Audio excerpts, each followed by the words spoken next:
Super Hits 93.5 Red FM. Good morning. Budget 2026 2 days back. Market थोड़ा सा गिरा. Gold उससे पहले ही गिर चुका था. Can't blame the budget for everything. But we can find out what that budget means for you and me and how we can plan smartly. मेरे साथ निशा सांघवी है. निशा Sanghvi is a financial consultant. बड़े सालों से यही कर रही हैं. She tells you exactly what you should do and maybe you shouldn't do. I mean, it's an asterisk. आप पर निर्भर है, of course. But she has some sound advice and she's going to tell us. Ladies, listen up. Nisha, good morning. Hello, hi Malishka, how are you? अरे मैं good होंगी इसके बाद जब आप मुझे बताएंगे कि हम जैसे लोगों के लिए मिडिल क्लास हमारे लिए बजट में क्या है. Did you just laugh at me, Nisha? Don't laugh at me. It's true. We are middle class. We are middle class. Middle class. हम सब है middle class. It's a couple of days since the budget happened. मुझे लगता है हम थोड़े से शांत हो गए. निशा बहन.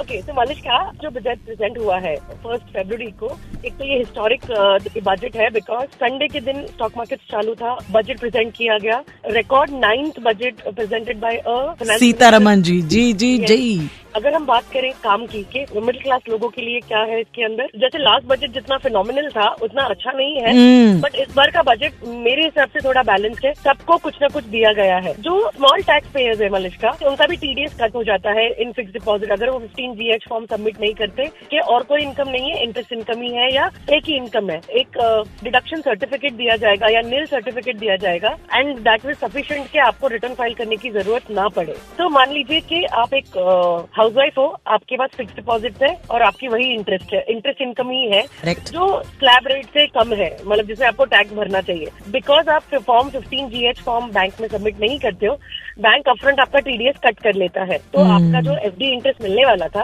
वो टीडीएस कट करके मिलता है. अब वो आपको रिफंड करने के लिए रिटर्न फाइल करना पड़ता है. तो ऑलमोस्ट 90% लोग रिटर्न फाइल नहीं करते, ऑलरेडी जमा हो जाता है, आपका नुकसान होता है. आपने जो एफडी जो रेट से की थी वो रेट से आपको पूरा पैसा नहीं मिलता है. ठीक है, तो ये एक बड़ा चेंज है. मे बी छोटे नंबर ऑफ लोगों को इम्पैक्ट करेगा, बट ये बड़ा चेंज है. Alright, इस बजट से आप खुश हैं या नहीं? As Nisha Sanghvi explains it to us in very layman language. I'll come back with her. अगर आपके कोई सवाल है, you can drop me a message on My Malishka या मुंबई की रानी, or you can do me a phone call on 66935935. I also have these vouchers. Budget से बाहर खाने की जरूरत है ही नहीं, क्योंकि मैं दे रही हूँ. बारूक के वाउचर्स है 2000 रुपीज. बने रहिए. निशा Sanghvi will come back. Red FM 93.5 Malishka के साथ है, बजाते रहो. Alright, Nisha Sanghvi is back with us, financial planner. I did promise that we'll ask better questions.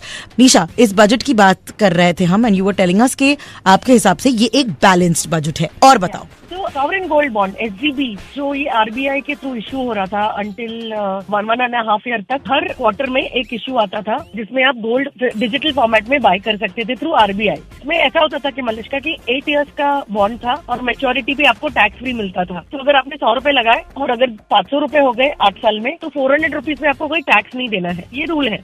और अगर मान लीजिए कि अभी RBI नए इश्यूज लेके नहीं आ रहा है, तो अभी आप सेकेंडरी मार्केट मतलब स्टॉक मार्केट में जाके आप ये खरीद सकते हो. तो अंटिल 1 अप्रैल 26 अगर ये चीज आप खरीद के बेच के जो भी करते हो तो उस पे टैक्सेशन नहीं है, बट इफेक्टिव 1 अप्रैल इस पे टैक्स लगेगा. जो सेकेंडरी मार्केट से बाय और सेल होगा उस पे टैक्स लगेगा. So if you want to invest into gold digitally and you say you go and buy it from the secondary market, sovereign gold bond of course, आप gold mutual fund gold ETF खरीद सकते हैं, but ये specifically to sovereign gold bond है. Because Malishka ये एक loophole था, बहुत लोग इसका फायदा उठा रहे थे, तो आई थिंक इन्होंने ये लूपहोल को बंद कर दिया है. यार कभी कभी तो जनता को लूपहोल दे दिया करो. You know, Nisha, I know we're talking about the budget, but I want to take you as an aside, talk about gold and the rise and fall of gold and silver, क्योंकि यही बातें हो रही है. मेरा बॉयजेस तो बता रहा था कल खरीदने वाला था वो, because you know it fail so crazily, it lifted again. What is your forecast on gold and silver? Gold और सिल्वर मतलब हमें इन्हें प्रेशियस मेटल कहते हैं फाइनेंशियल लैंग्वेज में. तो जब भी प्रेशियस मेटल्स की रैली होती है ना, वो एक लिमिटेड टाइम के लिए होती है. कभी कभी 10 इयर्स भी ऐसा हुआ है कि उसमें रिटर्न ही नहीं बना है. नहीं. तो एसेट एलोकेशन करना बहुत जरूरी है, राइट एसेट एलोकेशन. तो क्या मतलब है इसका सिंपल टर्म्स में? गोल्ड सिल्वर आपके पोर्टफोलियो में होना चाहिए, लेकिन 10 to 15% तक से ज्यादा. ये जो न्यूज चल रही है, मीडिया जो इतना ये इस पे हाइप कर रहा है, आई थिंक वो नॉइस को हमें इग्नोर करना चाहिए. एज अ ले पर्सन सारा पैसा एक जगह कभी भी इन्वेस्ट नहीं करना चाहिए. Correct. So is this the right time to buy gold and silver आपके हिसाब से, या रुक जाए? Is it for diversification? Then yes. Is it for speculation या सट्टेबाजी? No.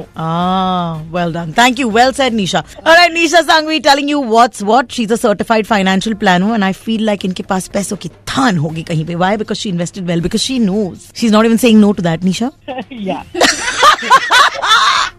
Be like Nisha Sanghvi. Let's learn from her. जब हम वापस आते हैं, she'll tell us more about what this budget has in store. तब तक आपको बजट के बारे में क्या लगता है? Did it do it for you? Is there something आपको absolutely जानना हो? Call me on 66935935. Drop me a message on my Malishka. I also have these vouchers. Budget से बाहर खाने की जरूरत है ही नहीं, क्योंकि मैं दे रही हूँ. बारूक के वाउचर्स है 2000 रुपीज. Coming right back. बजाते रहो. Super Hits 93.5 Red FM पर निशा सांघवी मेरे साथ हैं. She is a certified finance planner. She told us how she thinks this budget is very balanced. उन्होंने ये भी बताया कि किस तरह से गोल्ड और सिल्वर में रैलीज होते रहती हैं, and then once it happens फिर भूल जाओ कुछ सालों के लिए. And so if you are buying gold and silver आपके पोर्टफोलियो में डाइवर्सिफिकेशन के लिए, तो देन दैट्स कूल. ऐसे सट्टेबाजी करने के लिए मत करो. सुना क्या तुमने बॉयज? सुना क्या? हाँ बस.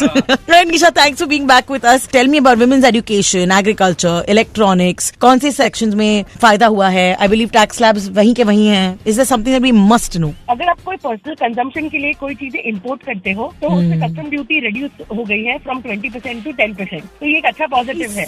अल्कोहल एंड टोबैको की बात हो रही थी बजट में, तो उसमें उन्होंने कहा है कि some percentage will get reduce जो इम्पोर्ट हो रहा है. इंडियन मैन्युफैक्चरिंग पे ज्यादा फर्क नहीं पड़ेगा, बट जो इम्पोर्ट होता है कस्टम ड्यूटी लगती है, तो वो कहीं ना कहीं थोड़ी रिड्यूस होने वाली है ऑन अल्कोहल. ओके. जेनजी को वैसे भी अल्कोहल से प्यार नहीं है. Alcohol guys will have to reduce it majorly, I think. Tell me overall what about taxes? Tax slabs बिल्कुल नहीं मूव हुए हैं. कुछ भी चेंज नहीं हुआ है मलिश्का टैक्स स्लैब्स में. एक चीज और अच्छी हुई है, सस्ती हुई है, ये बोल सकते हैं.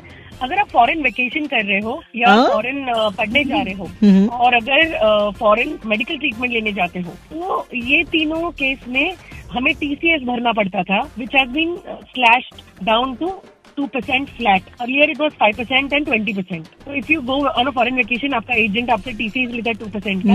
जब आप रिटर्न फाइल करते हो तो आपको वहाँ क्रेडिट आप ले सकते हो. मैंने ना अपने CA से लंबी बातें करनी है आज तो. 93.5 पर if you have any questions call me और drop your message on my Malishka. You can also find Nisha Sanghvi on Nisha Promore_official.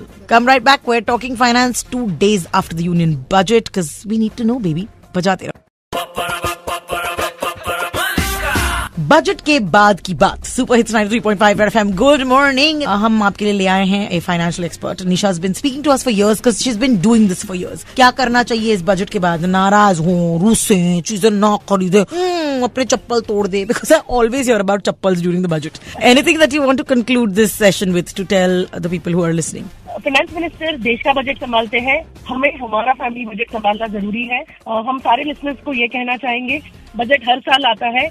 आपने क्या चेंजेस अपने इंक्रीमेंट, अपने बोनस से किया, वो जरूरी है. बेसिक्स ऑफ फाइनेंशियल प्लानिंग करना जरूरी है. ये नॉन नेगोशिएबल है. Retirement planning is the key. If you not been investing for retirement planning, you should. I think that's one of the biggest message that I want to give to the audience today. I love that you did this. I was going to say, now that we are speaking to you only and we are getting all this gyan, you might as well give us some more free tips and tell us ki, say a person is just joining a job, what are the great avenues for them to check out? मतलब यहाँ पे तो करना ही है आपने. And then a person जो शायद is closer to retirement, क्या करना चाहिए इन दोनों? दो चीजें Malishka, for sure for both the categories. अपना खुद का health insurance apart from the corporate cover होना चाहिए. नौकरी आ जाए, शायद कल नहीं हो सकती है, तो जब आप फिट हो तभी लेना चाहिए हेल्थ इंश्योरेंस. अगर आप sole breadwinner of the family हो, आपके पास टर्म लाइफ इंश्योरेंस होना चाहिए. सोल ब्रेड विनर मतलब आपकी इनकम से ही आपका घर चल रहा है. तो आई थिंक टर्म इंश्योरेंस होना बहुत जरूरी है.